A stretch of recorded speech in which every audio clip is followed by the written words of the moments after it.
ସୁଦୂରରୁ ସଦର ଅପହଞ୍ଚ ଅଞ୍ଚଳର ସ୍ୱର ଉତ୍ସବ ମହୋତ୍ସବ ସଭା ସମିତି ସମାରୋହ ପ୍ରଗତି ଦୁର୍ଗତି ଏବଂ ସଂଗତିର ଅଭିବ୍ୟକ୍ତିକୁ ନେଇ ଆଞ୍ଚଳିକ ସମ୍ବାଦ ବିଭାଗ ପକ୍ଷରୁ ପ୍ରସ୍ତୁତ କରୁଛୁ ଜିଲ୍ଲା ହାଲଚାଲ। ଆଜି ଜିଲ୍ଲା ହାଲଚାଲରେ ଶୁଣନ୍ତୁ କୋରାପୁଟ ଜିଲ୍ଲା ସମ୍ପର୍କରେ ତଥ୍ୟ ଦେଇଛନ୍ତି ଆମ କୋରାପୁଟ ସମ୍ବାଦଦାତା ଅକ୍ଷୟ କୁମାର ମିଶ୍ର। ଉପସ୍ଥାପନାରେ ମୁଁ ମହେଶ୍ୱର ସାହୁ। କୋରାପୁଟର ବୈପାରିଗୁଡ଼ା ଥାନା ଅନ୍ତର୍ଗତ ତେନ୍ତୁଳିଗୁମା ଜଙ୍ଗଲରୁ ଜିଲ୍ଲା ସ୍ୱେଚ୍ଛାସେବୀ ବାହିନୀ ବିପୁଳ ପରିମାଣର ମାଓବାଦୀ ଅସ୍ତ୍ରଶସ୍ତ୍ର ଓ ବିସ୍ଫୋରକ ସାମଗ୍ରୀ ଜବତ କରିଛି।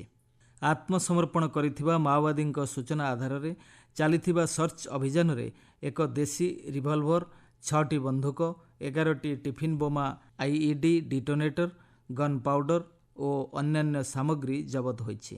ଏହି ସାମଗ୍ରୀ ଆନ୍ଧ୍ର ଓଡ଼ିଶା ସୀମା ସ୍ପେଶାଲ ଜୋନାଲ କମିଟିର ମାଓବାଦୀଙ୍କର ହୋଇଥିବା କହିଛନ୍ତି କୋରାପୁଟ ଆରକ୍ଷୀ ଅଧୀକ୍ଷକ ରୋହିତ ବର୍ମା। এটা ଆମର ନକ୍ସଲ ଦମନ ହେଲା ପରେ ଆମର ଯୋଉ ଡେଡଲାଇନ୍ ଆମକୁ ଦିଆଯାଇଥିଲା 31 ମାର୍ଚ୍ଚ 2026 ଅନରେବଲ ୟୁନିୟନ ହୋମ ମିନିଷ୍ଟର ଡେଡଲାଇନ୍ ଦେଇଥିଲେ, ସେଟା ଆମର କୋରାପୁଟ ନକ୍ସଲ ଫ୍ରି ଘୋଷିତ କରାଯାଇଥିଲା। ତାପରେ ଆମର ଯୋଉ ସରେଣ୍ଡର୍ଡ ନକ୍ସଲ ମାନେ ଅଛନ୍ତି ତାର ସଷ୍ଟେନ୍ଡ ଇଣ୍ଟରୋଗେସନ ଚାଲିଥିଲା। ସେ ଇଣ୍ଟରୋଗେସନ ଭିତରୁ ଆମକୁ କିଛି ଖବର ମିଳୁଥିଲା କି ଡମ୍ପ ଜଙ୍ଗଲ ଭିତରେ ରହି ଯାଇଛି, ତ ସେ ଡମ୍ପକୁ 10 ଦିନ ଆଗରୁ ବି ରିକଭର କରାଯାଇଥିଲା। ସେ ଭିତରୁ ଆମର ଇନସାସ ରିକଭର ହେଇଥିଲା।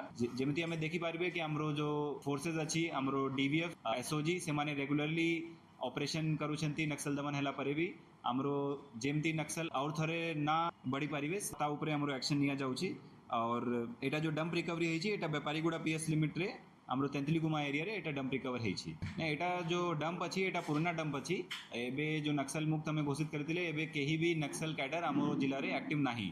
ଏଟା नक्सल जो ଆଗରୁ ସେମାନେ ଲୁଚେଇକି ରଖିଥିଲେ ଡମ୍ପ, ସେ ଡମ୍ପକୁ ହିଁ ତାର ଇଣ୍ଟରୋଗେସନ କରିके से डम्प को बाहर करा जाउछि। हमरो सफिशिएंट सुरक्षा बल अछि, हमरो सीएपीएफ बीएसएफ भी मौजूद अछि और बाकी हमरो जो जिला रे डीवीएफ और स्टेट रे एसओजी फोर्स अछि सेटा भी मौजूद अछि। सघन संशोधन 2026 अंतर्गत कोरापुट जिलार चिठा भोटर तालिका जिलापाल तथा जिला निर्वाचन अधिकारी मनोज सत्यवान महाजनଙ୍କ उपस्थितिରେ प्रकाश पाइछि।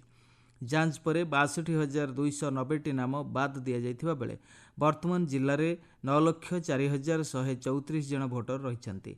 आसंता अगस्ट 4 तारिख पर्यंत दाबी और आपत्ति आवेदन ग्रहण कराजिबो। कोटिया अंचलर सर्वांगीन विकास पई जिलापाल मनोज सत्यवान महाजनଙ୍କ अध्यक्षतारे समीक्षा बैठक अनुष्ठित होइछि। विकसित कोटिया एक्शन प्लानर कार्यकारिता, स्वास्थ्य, रास्ता, शिक्षा और जीविका सृष्टि भली क्षेत्र में विकास कार्य को त्वरान्वित करने उपरे आलोचना होइथिला।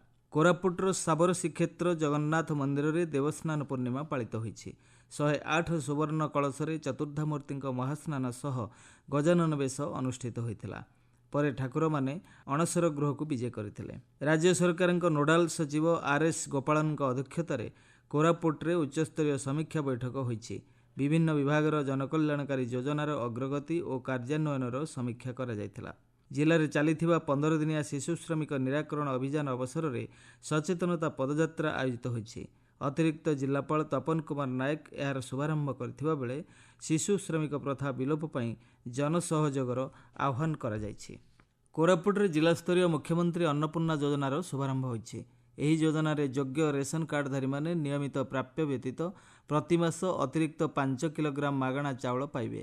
ଉଦ୍ଘାଟନୀ ଉତ୍ସବରେ 20ଟି ନୂତନ ରାସନ କାର୍ଡ ଓ ମହିଳାମାନଙ୍କୁ 10ଟି ସ୍ମାର୍ଟଫୋନ୍ ବଣ୍ଟନ କରାଯାଇଥିଲା। ଜିଲ୍ଲା ହାଲଚାଲ ଆଜି ପାଇଁ ଏତିକି। ଆସନ୍ତାକାଲି ଜିଲ୍ଲା ହାଲଚାଲରେ ଶୁଣିବେ ମାଲକାନଗିରି ଜିଲ୍ଲା ସମ୍ପର୍କରେ।